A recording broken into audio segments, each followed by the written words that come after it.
Pai, eu sei que de canto de minha vara sébia, que manto de pátria súbia, o teu Espírito está sobre essa casa. Toma o teu filho nas tuas mãos, no nome de Jesus.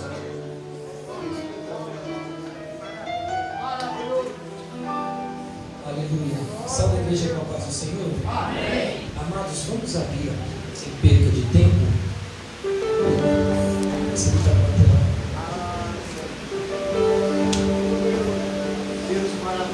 Aleluia. No livro de 1 Samuel, no capítulo de número 7,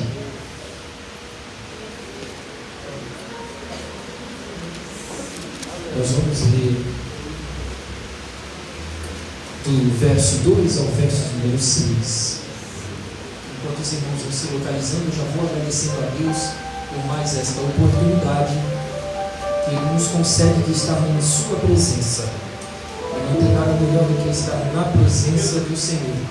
Nós escolhemos a melhor coisa para este dia: estarmos todos reunidos na presença do Senhor. Agradeço a Deus pela vida do nosso pastor, obreiros da casa do Senhor. Estendo os meus agradecimentos também ao evangelista Gidásio, presbítero Francisco, que estão na frente desse trabalho. Que Deus possa abençoar a vida dos nossos irmãos e contem conosco para esse trabalho em nome de Jesus. Não nos deixe de fora. O nome do Senhor precisa e será glorificado através das missões. Assim eu creio em nome de Jesus. Todos conseguiram localizar o texto? Vamos fazer a leitura da palavra do Senhor. A minha tradução ela é Almeida corrigida, atualizada, um pouquinho diferente, mas acredito que a grande maioria tem essa mesma tradução. Os irmãos vão conseguir me acompanhar. Verso de número 2. E sucedeu que desde aquele dia a arca ficou em Kiriat Jearim, e tantos dias se passaram que chegaram até 20 anos, e lamentava toda a casa de Israel após o Senhor.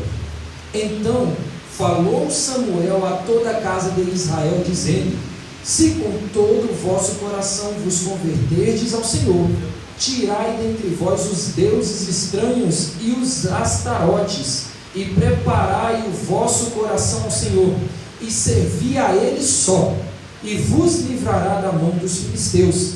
Então os filhos de Israel tiraram dentre si os Baalins e os astarotes, e serviram só ao Senhor. Disse mais Samuel: congregai todo Israel em Mispa, e orarei por vós ao Senhor. E congregaram-se em Mispa, e tiraram água, e a derramaram perante o Senhor, e jejuaram aquele dia, e disseram-lhe ali: pecamos contra o Senhor. E julgava Samuel os filhos de Israel em Mispa. Amém? Os irmãos podem tomar assento em nome de Jesus. Louvado seja Deus por esta oportunidade. Espírito Santo de Deus, queridos de Deus, aleluia. O texto que nós estamos lendo em 1 Samuel, ele está dentro de um contexto histórico muito duro na história de Israel. Isso se dá porque faz parte do tema da captura da Arca da Aliança. Os irmãos hão de se lembrar, alguns até melhor do que eu, que no capítulo de número 4 de 1 Samuel, a partir do verso de número 1, seguindo até o verso de número 11, os irmãos vão perceber que a Arca da Aliança foi capturada em uma batalha que estava sendo travada entre o povo de Israel e os filisteus. A realidade é que no meio destes homens que foram batalhar contra os filisteus, estavam os filhos de Eli, Ofni e Finéias. Os irmãos também vão saber que para utilizar um amuleto que pudesse fazê-los vencer, um símbolo, alguma coisa poderosa que pudesse atrair a presença de Deus, de modo que o povo de Israel pudesse vencer aquela batalha, foi utilizada a Arca da Aliança no meio do campo de guerra. Só que a palavra nos revela que o povo estava terrivelmente envolvido no pecado naquele período. E a liderança da igreja, mais especificamente o sacerdote Eli e os seus filhos Ofni e Finéias, estavam igualmente em pecado diante do Senhor. Eli, por deixar os seus filhos agirem da maneira que aprazia o vosso coração, em fazer aquilo que achavam que era viável fazer dentro da casa do Senhor, cumprindo assim os seus prazeres, os desejos do seu coração. Os irmãos conhecem bem a história, devido ao tempo nós não podemos nos aprofundar muito nela, mas os irmãos hão de convir que nenhum dos três estavam posicionados diante de Deus da maneira que deveria para poder portar a arca da aliança consigo. Mas a realidade é que eles decidiram levar a arca para aquela batalha, juntamente com o exército de Israel. E a falta dessa liderança ligada a Deus e a falta da limpeza no meio do povo de Israel e obediência diante do Senhor, o resultado foi que Deus não deu vitória. Aquele povo perdeu a batalha. E como símbolo da sua vitória, o povo filisteu leva a arca da aliança consigo. Mas a história também vai nos revelar que em um dado momento a arca da aliança foi devolvida, e ela teve que ser devolvida, porque em território filisteu, por onde ela passou, ela trouxe um rastro de destruição e morte. Porque a presença do Senhor, para nós que servimos a Deus, ela é vida, ela é gozo celeste, ela é poder, ela é graça, ela é unção, ela é virtude. Mas a presença de Deus em meio ao pecado, ela não pode permanecer. Então, ou ela acaba com o pecado, ou ela sai dali. Naquele momento, eles estavam com as mãos na arca da aliança. E a arca da aliança não é de povo filisteu. A arca da aliança é de israelita. Então o Senhor falou: ninguém vai ficar com a arca da aliança. Quem manusear da maneira errada vai morrer. E dependendo do território onde ela entrar, eu vou matar também. Então, por si só, a presença do Senhor fez com que a arca andasse por todo o território filisteu e terminasse dentro do território israelita, por vontade de Deus e por livre e espontânea pressão ao povo filisteu. Então, queridos, quando ela é devolvida, ela foi colocada de volta, e os irmãos vão ver no verso número 2 do capítulo de número 7, em Kiriat Jearim, na casa de Abinadab. E por ali ela permaneceu por cerca de 20 anos. Os irmãos vão ver que a história da Arca da Aliança, ela só vai se findar quando Davi toma posse do trono de Israel. E no capítulo de número 6 do segundo livro do profeta Samuel, ele leva a Arca da Aliança de volta para Jerusalém. Naquele dia ele entrou bailando e dançando dentro da cidade, porque conseguiu levar de volta para o local de onde Satanás tinha tentado tirar a Arca da Aliança. E vocês vão perceber que Mical desfaz de Davi porque ele está dançando e bailando na frente da Arca da Aliança. Naquele dia acabou-se a história da Arca da Aliança com relação ao povo filisteu. Mas aqui onde nós estamos, nós vamos ver que o povo ainda sofre. Por quê? Embora a Arca da Aliança já tivesse nos termos de Israel, a presença do Senhor já não se manifestava mais naquele lugar. E já fazia 20 anos que a presença do Senhor não tinha legalidade para se manifestar naquele lugar, mesmo a Arca da Aliança estando nos termos de Israel. Queridos, os irmãos vão perceber que coisa boa acontece quando o povo começa, em meio à sua vida de pecado, a querer se desvencilhar desse pecado para poder ter de volta a presença do Senhor. A presença do Senhor começa a ser requerida no meio do povo de Israel. E Samuel aproveita esse momento e se levanta como um profeta. E aí é que nós começamos a ver a história tomando um outro rumo em relação ao povo de Israel. Por quê? Porque até então a guerra não era só material, a guerra não era só política, a guerra também era espiritual. E o povo de Israel, depois de tanto tempo, começou a perceber isso. E coisa boa é quando a gente percebe que o plano espiritual existe, que existe uma batalha no plano espiritual. Quando o crente ele toma entendimento de que o plano espiritual existe e que ele não precisa lutar com as suas próprias mãos para enfrentar o inimigo, ele começa a encontrar de novo o local do jejum. ele começa a achar de novo o local da oração, ele começa a achar de novo o local da renúncia, ele começa a achar de novo o local da súplica, ele começa a achar de novo o local das lágrimas derramadas, ele começa a achar de novo aonde está escrita a santa e poderosa palavra, ele começa a encontrar de novo o local da adoração, ele começa a encontrar novamente aonde está a boa, perfeita e agradável vontade do Senhor. Queridos, nós vamos perceber que coisa boa é quando nós sentimos saudade da presença do Senhor. É muito bom ter saudade da presença do Senhor. O sinal de que quando nós estamos vivos é quando nós sentimos falta das coisas boas que nós vivemos e vivenciamos na presença do Senhor. Coisa boa é quando nós olhamos para o tempo em que nós nos convertemos. E o tempo que nós nos convertemos nos traz saudade. É muito bom quando nós olhamos para o dia que levantamos a mão e sentimos a santa e poderosa presença do Senhor na aceitação dos seus caminhos e das suas veredas, queridos. Isso é sinal que nós estamos vivos, quando nós temos saudade. Coisa boa é quando nós olhamos para o tempo que nós orávamos e sentimos saudade do lugar da oração. Isso é bom.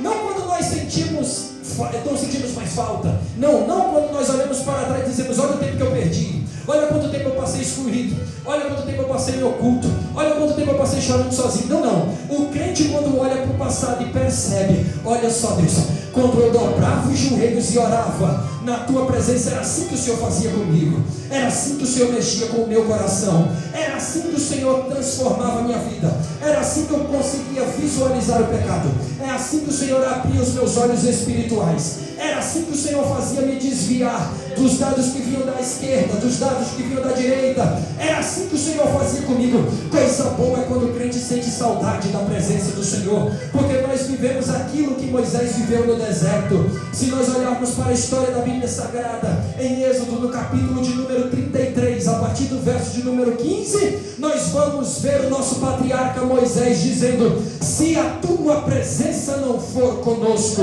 não nos faça subir daqui, porque coisa ruim é saber que nós vamos seguir adiante para qualquer lugar que seja, sem a presença do Senhor. Sem a presença do Senhor não dá. Sem a presença do Senhor não dá. Nós viveremos aquilo que Davi viveu, exilado, quando escreveu no Salmo de número 42, nos versos 1 e 2, o seguinte: assim como o cervo brama pelas correntes das águas, assim suspira a minha alma por ti, ó Deus.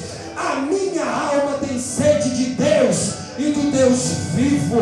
Queridos, nós podemos perceber quando estamos com saudade da presença de Deus, o que Davi também escreveu no Salmo de número 63, no verso de número 1: ó Deus, tu és o meu Deus, de madrugada te buscarei, a minha alma tem sede de ti. A gente pode até estar exilado, a gente pode até estar abandonado, a gente pode até estar passando pelo vale da sombra e da morte, mas o crente que tem saudade, ele sabe o local aonde encontra a presença do Deus que o salvou. Se nós olharmos para o Salmo de número 73, no verso de número 25, nós vamos ver Asaf sentindo falta da comunhão, quando ele disse: quem tenho eu no céu senão a ti? E na terra não há quem eu deseje além de ti. Saudade, saudade da comunhão, saudade da oração.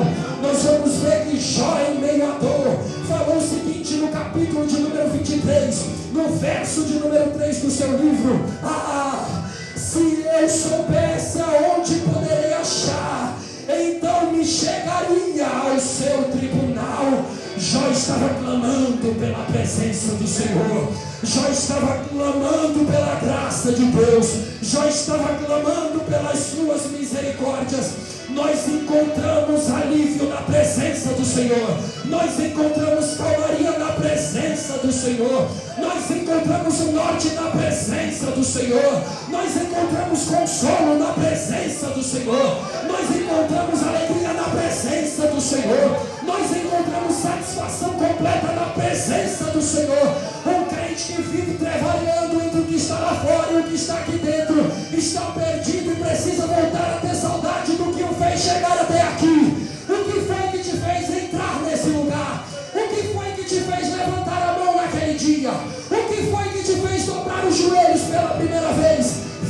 ter saudade desse tempo, porque nós estamos vivendo momentos tribulosos da terra, mas o crente que sente falta da presença do Senhor, ele sabe exatamente o local onde ele precisa encontrar. Queridos, eu preciso voltar a orar, eu preciso voltar a dobrar os meus joelhos e a orar.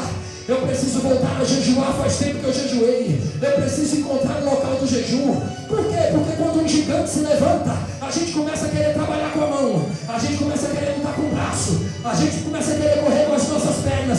Um crente que tem a presença de Deus na vida não é assim não. Quando o gigante se levanta, ele vai para o primeiro lugar onde ele sabe que encontra a salvação. É no altar, é nos pés do Senhor, é debaixo da presença do Senhor. Não é debaixo do falatório de guerra, de desperdício, de fofoca. Não. Ele sabe que o inimigo pode ser vencido sem esforço físico. Quem sabe que não está preparado para lutar com a mão e crê que Deus vai fazer algo no mundo espiritual para que você vença sem precisar levantar a espada, levanta a mão e solta um grito de glória e para o inferno saber que você sente falta. Eu não tenho falta de nada, disse o salmista, porque o Senhor é o meu pastor. Eu não tenho falta de nada, porque o Senhor é o meu pastor. Só me falta a presença dele, ele não pode sair. Mas o resto não tenho falta de nada. O Senhor, ele me completa, ele me completa. O Senhor, ele me completa, ele me completa. O Senhor, ele me completa, ele me completa. O Senhor, ele me completa, ele me completa. O Senhor, ele me completa, ele me completa. O Senhor, ele me completa, ele me completa. O Senhor, ele me completa, ele me completa, ele me completa. Talvez você esteja sofrendo porque está faltando aquilo que te completa. Talvez você esteja chorando hoje aqui com saudade daquilo que te completa. Talvez você esteja sofrendo aí porque está faltando uma peça muito importante na sua vida, que é exatamente do tamanho do Deus de Israel. Está na hora de você abrir espaço para essa peça ser encaixada. Está na hora de abrir espaço para essa peça entrar. Está na hora de abrir espaço para essa peça operar. O Senhor vai causar na vida de alguém aqui que deixar a brecha aberta para ele entrar. O Senhor vai fazer o vírus. Eu estou falando para quem sabe que está na frente de um vale de ossos secos. O Senhor ainda está com Ezequiel. O Senhor ainda está com Ezequiel. O vale está seco, não tem ninguém lá, só tem o profeta. Nada na frente, nada atrás. Mas olhando para o alto ainda tem um Deus que está sentado em um alto e sublime trono. E que saio, isso terra, Pramanduri Telebararícia, raio que anécia, deve assumir de comandar, sabe terra. Jesus está falando ao meu e ao teu coração. Está na hora de voltar, está na hora de voltar, está na hora de voltar. Será que o culto de missões dessa noite será mais um culto? Será que o culto de missões dessa noite será mais um culto? Que o Senhor está dando a oportunidade de tu ouvir algo forte da parte do Senhor, mas vai entrar por um ouvido, vai sair pelo outro, tu vai viver da mesma forma. A renúncia tem que ser verdadeira. Nós viemos nessa noite aqui para o tudo ou nada. Ou Deus transforma a nossa vida, ou nós vamos ter que renunciar. É aqui hoje para poder operar. Ele vai trabalhar. Mateus, mas vai começar como? Ele vai me transformar de agora para o final deste culto. Ele pode te transformar em um segundo. Mas eu tenho algo para dizer para você. Depois que você levantou a mão para aceitar Jesus, você tem que começar a permitir ele mudar a tua vida, o teu coração, o teu ser. Começa permitindo aí agora. Eu vou te dar 1 minuto para você permitir. Eu vou dar 1 minuto para você começar a permitir. Mateus, a vontade do Senhor também é permissiva. A vontade do Senhor também é permissiva. Tu quer receber? Então abre a tua boca que eu a tal encherei. É isso que está escrito na palavra do Senhor. Eu amo aquele homem que estava leproso no Novo Testamento. Ele chega na presença do Senhor Jesus e diz: Senhor, se o Senhor quiser, o Senhor pode.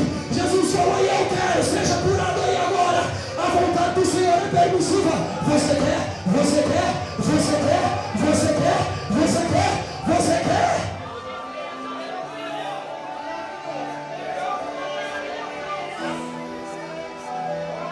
Um minutinho de relógio. A presença do Senhor está aqui neste lugar. E o Senhor está te dando a honra de recomeçar. Todos os dias é dia para recomeçar. Mateus, ontem eu sem dúvida fui ruim. Deus está te dando a oportunidade de hoje você fazer diferente. Não é porque hoje é sábado, nem porque agora é culto, não. É porque você não morreu. Deus ainda tem que trabalhar na tua vida. Você ainda está vivo. Deus ainda tem algo para fazer na tua vida. Você ainda está vivo. O Senhor ainda vai levantar alguma coisa que está adormecida aí na tua vida. Vai. Vai sim, vai. O Senhor Senhor vai. O teu ministério ainda está de pé. O teu ministério ainda está de pé, não morreu. Você está vivo, o teu ministério ainda pode ser ativado e acionado na presença do Senhor. O Senhor está dizendo para vidas aqui nesta noite: eu ainda tenho algo contigo. Eu ainda tenho algo contigo. Eu ainda tenho algo contigo. Eu ainda tenho algo contigo. Eu sei que o culto nesta noite é missionário, mas o Senhor tem que começar a habilitar a igreja, porque grande é a obra, e se nós não estivermos firmes e de pé na presença do Senhor, o inimigo das nossas almas vai nos consumir. Mas louvado seja Deus e Pai de nosso Senhor e Salvador Jesus Cristo. Ai, meu Deus do céu, eu estou sentindo a presença dele aqui. Glória a Deus pela presença dele aqui. Glória a Deus pela presença dele aqui. Meu Deus, Deus está trabalhando forte aqui. Você não pode parar. Eu estou falando isso o mês inteiro. Quem lembra da última mensagem que eu preguei sabe: você não pode parar. Você não pode parar, você não pode parar. Quem tem saudade, está sentindo porque está vivo. Só dói porque está vivo. Só chora porque está vivo. Só sente o arrepio porque está vivo. Quem já morreu não sente mais nada. Ou então está leproso. Leproso não sente mais nada. Mas se você está sentindo que tocou aí na pele, é porque você está vivo. É porque Deus ainda tem algo contigo.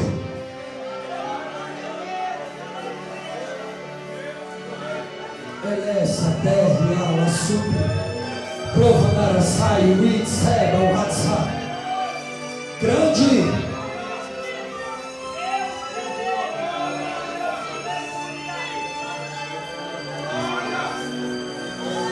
Eu vou caminhar para o encerramento. Não seria fácil. O cativeiro estava virado de cabeça para baixo. O povo de Israel estava sofrendo. O povo de Israel estava chorando.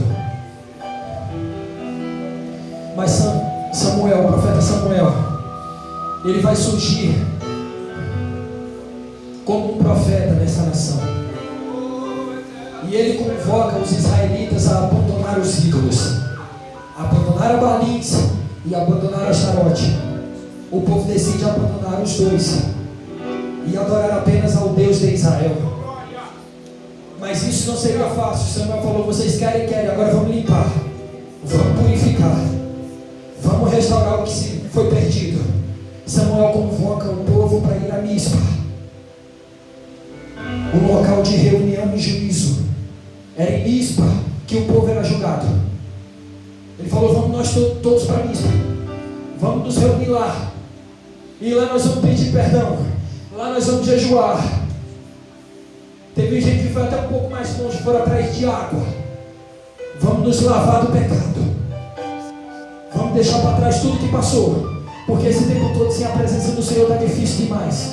A gente sabe que a Arca da Aliança está por aqui, mas não sente a presença de Deus. E essa terra é conhecida como terra do Deus vivo. Se Deus está vivo, Ele tem que se manifestar aqui.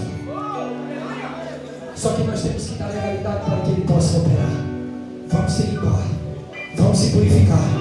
Samuel trouxe o povo para Mispa. Começa a purificação do povo. O povo está reunido. E não tem outra forma, amado, de vencer se não se rendendo diante da presença do Senhor. Não tem como. O primeiro gigante foi vencido pela força e do poder de Deus. A Arca da Aliança já chegou em Israel. Mas o segundo gigante era o povo que tinha que vencer.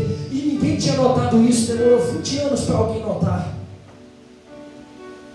Não tem outra forma de vencermos o gigante chamado eu, se não se rendendo aos pés do Senhor. Já percebeu que passa um período da nossa vida que está tudo dando errado, está tudo atribulado, a gente está com medo do que a gente fez e a gente corre para cá. E quando está tudo bem, a gente começa a fazer por outros caminhos as coisas muito parecido como a gente fazia antes, mas na frente está nós com problema de novo. E nesse período todo, a única coisa que não quer de pé é a presença do Senhor, porque o crente que caminha por vereda errada, ele quer estar distante, bem distante, porque ele sabe que a presença do Senhor limpa, purifica, transforma. E a realidade é essa. Porque quem gosta da presença do Senhor está perto, está dentro da casa, está escondido não. Eu estou indo me recuperar, não dá. Não existe recuperação longe da presença do Senhor. Não achei um. Irmãos, levante aí entre vós um que foi para casa e voltou melhor do que o que estava aqui. Aqui onde? Aqui no centro da presença do Senhor. Eu não estou falando sobre quatro paredes. A igreja está entendendo o que eu quero dizer. Não estou tirando um tempo para quê? Para pecar, para mentir, para enganar. Quem? A mim? Quando a última trombeta tocar, nem sou eu que vou tocar a trombeta. Começa por aí. Nenhum dos meus irmãos aqui, meus companheiros de ministério, vão tocar a última trombeta. Quem vai tocar é o Senhor. Quem vai julgar é o Senhor. Não precisa, irmãos, eu não quero estar sendo leviando aqui. Os irmãos sabem do que está sendo falado. Eu não posso me aprofundar tanto. O anjo da igreja já discipula essa casa. Não adianta se excluir. O excluído vai procurar um lugar escuro, de preferência sozinho, para que ele possa fazer coisas erradas fora dos olhares do Espírito Santo, como se Deus não estivesse lá vendo também.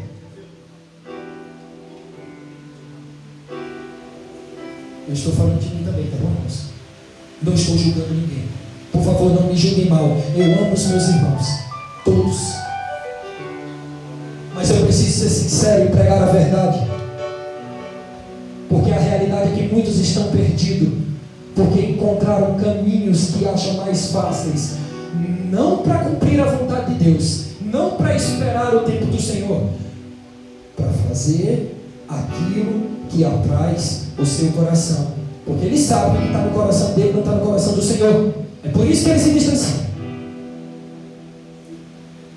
Só que tem algo lindo na presença de Deus. É quando quem se arrepende de verdade chega próximo da presença. A presença do Senhor não sai correndo dessa pessoa que quer se limpar. A presença do Senhor também não se suja com a sujeira dessa pessoa que está chegando. Ele começa limpando aquele que chegou querendo arrependimento. Ele começa transformando. Viu? O diabo nos faz correr da presença do Senhor, porque ele sabe que a cachaça não aguenta a presença de Deus. O cigarro não suporta a presença do Senhor. Ele sabe que a prostituição não consegue ficar de pé do lado da presença. Ele sabe que o engano não consegue estar perto da presença de Deus. Ele sabe que o disse-me disse não consegue estar perto não. Quem está com a presença de Deus do lado, ele se afasta daquilo que o aprisiona. Hoje é culto de missão e Deus está dando a oportunidade a alguém aqui nesta noite, pode ser até eu. Os irmãos sabem que eu me rendo na presença do Senhor, se preciso for, para você se entregar de verdade nos caminhos do Senhor. Aí onde você está mesmo. Aí onde você está mesmo. Aqui onde eu estou mesmo. O crente que se entrega verdadeiramente na presença do Senhor, ele não precisa de mais nada para poder vencer as suas batalhas. Êxodo capítulo de número 14, a partir do verso de número 13. O povo de Israel estava na frente do Mar Vermelho.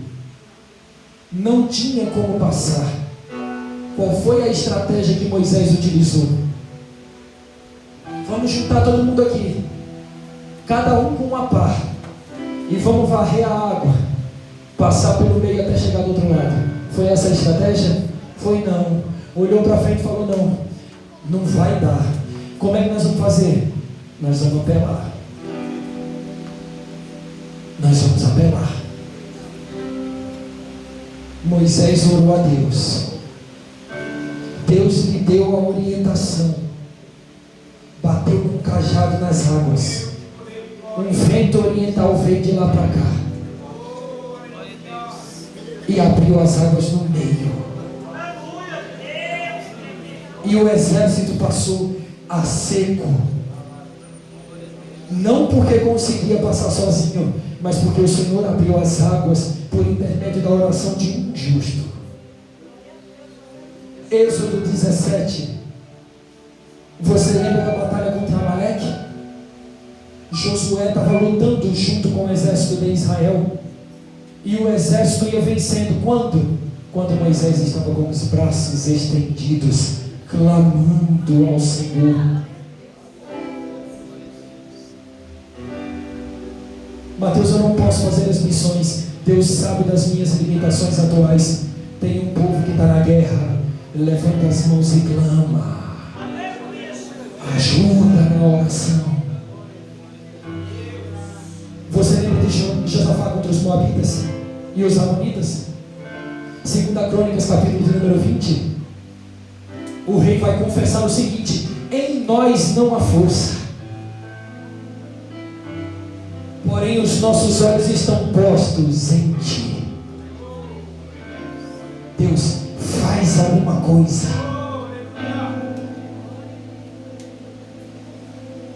Ele orou e louvou ao Senhor. E o Senhor pôs várias emboscadas no campo de guerra, sozinho. Irmãos, Deus não está contando com os recursos de ninguém. Deus, Ele está contando com a nossa oração. Só isso. Deus não está contando com a espada nas tuas mãos e nem com o escudo. Deus está contando com as tuas orações. O resto Ele vai fazer sozinho. Deus, Ele não é um velho que precisa de muletas. Não. Deus, Ele é vivo e é infinito. Ele opera independente da arma humana que exista. Muito pelo contrário, quando as armas humanas tentam lutar e não conseguem, só um milagre. Você lembra de Elias no Carmelo? Quanta espada Elias passou nos profetas de Baal. Ele orou. Fogo desceu do céu, consumiu o holocausto e matou os profetas de Baal em redor. Elias não teve que usar a espada. Você se lembra de Ezequias e o exército da Síria? 2 Reis, no capítulo de número 19, 14 ao 19, vocês vão ver que Jerusalém já estava cercada e não tinha condição de resistir àquele ataque. Ezequias vai lá no templo e ora, e naquela noite o anjo do Senhor destruiu 185 mil inimigos, sozinho.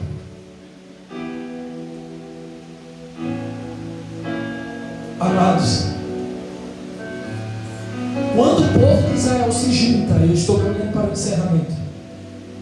Quando o povo de Israel se junta em Mispa para orar, jejuar e se limpar,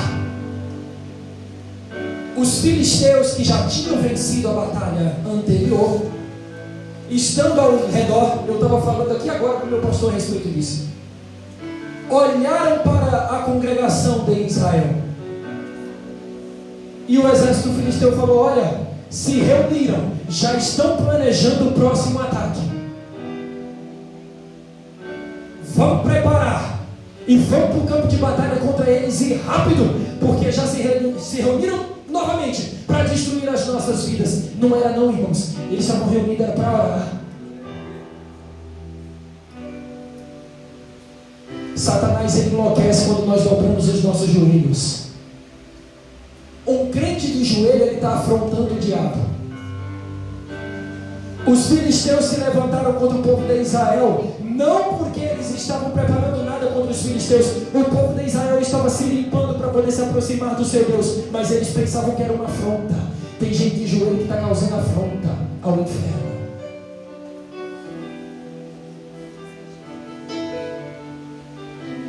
O inferno não aguenta o cristão de joelhos, não aguenta. Ele vai fazer de tudo para destruir a congregação em oração. Só que quem acredita aqui que Deus ainda responde a oração de um justo? Agora presta atenção nisso aqui. O povo de Israel estava de joelhos dobrados. O povo filisteu se levanta, o exército que vem para atacar. Quando chega lá, o povo de Israel não estava com espada e escudo para poder lutar. Estava com os joelhos dobrados e com água para poder ser limpado o pecado. O que foi que aconteceu, Mateus? Deus se levantou do trono na mesma hora. Não, peraí, essa batalha aí está errada. igual. Como é que eles vão lutar contra alguém se não tem espada e nem escudo? Não pode deixar que eu vou lutar a partir de agora. A presença do Senhor apareceu no meio da guerra. A palavra de Deus diz que um grande trovão veio de uma ponta a outra, estremecendo a terra. Era o Senhor falando: sai de perto, Satanás. A igreja está orando.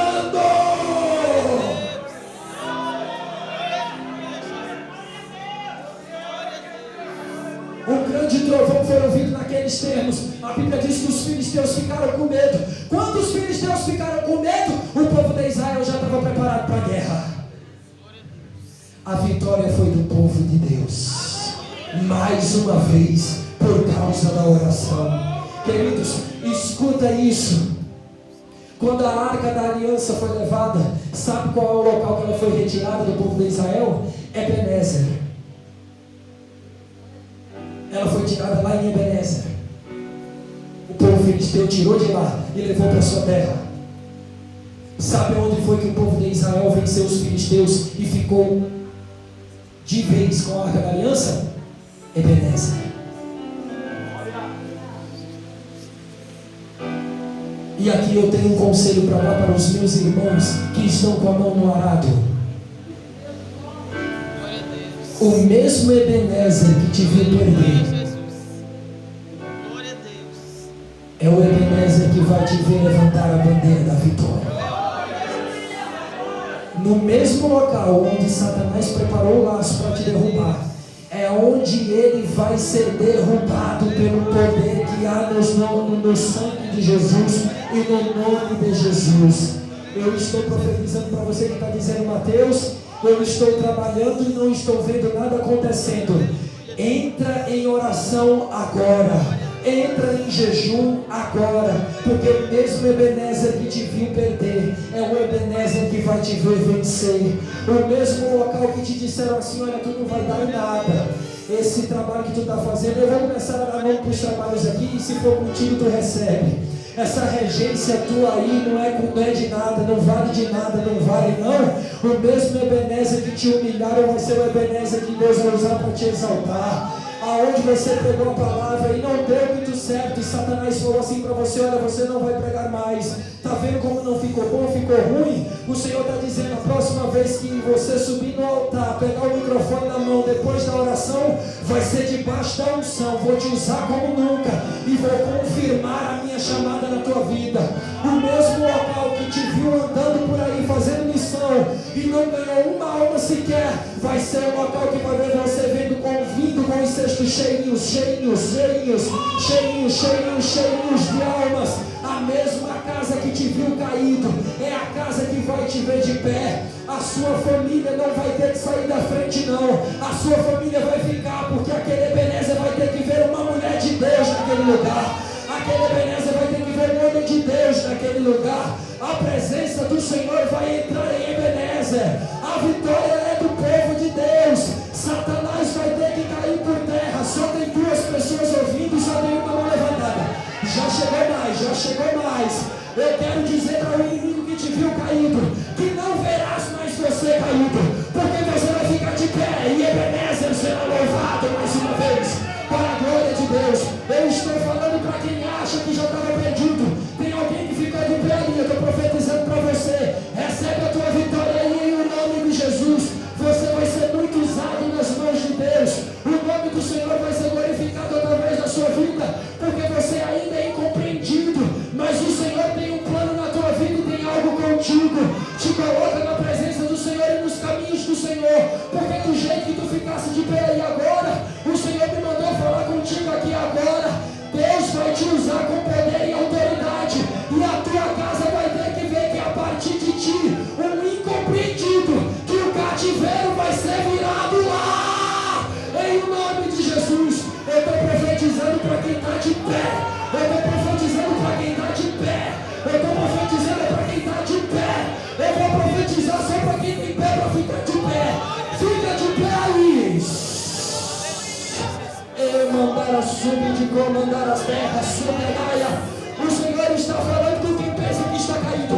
Ei, aquilo que aconteceu não aconteceu à toa. Aconteceu para que o nome do Senhor seja glorificado. E Ebenezer, até aqui